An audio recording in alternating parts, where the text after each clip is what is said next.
pengundian yang sudah dilakukan oleh KPU. Setelah 2 kali menggelar debat publik untuk pemilihan wali kota dan wakil wali kota Makassar, KPU Makassar kini bersiap menggelar debat terakhir atau debat 3.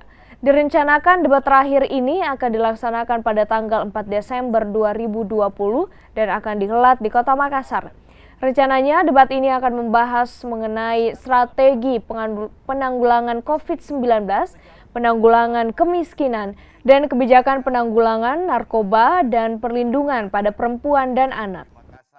Kalau soal persiapan, saat ini kami sudah persiapan. Semalam kami sudah melakukan koordinasi dengan pihak-pihak terkait, LO paslon dari masing-masing paslon, kemudian dengan Bawaslu, dengan pihak keamanan juga. Kemudian jadwal kami masih seperti sebelumnya, yaitu tanggal 4 Desember 2020. Debat ketiga mengenai tempat belum bisa kami sampaikan. Boleh ditentukan atau bagaimana, Pak? Belum bisa kami sampaikan saat ini. Tetapi untuk tema itu akan kami sampaikan bahwa tema debat ketiga ini tentu berbeda dengan debat pertama dan debat kedua. Tema debat ketiga ini kita akan membahas soal strategi penanggulangan COVID dari masing-masing paslon. Itu juga terkait dengan kesehatan. Kemudian yang kedua akan membahas tentang penanggulangan kemiskinan.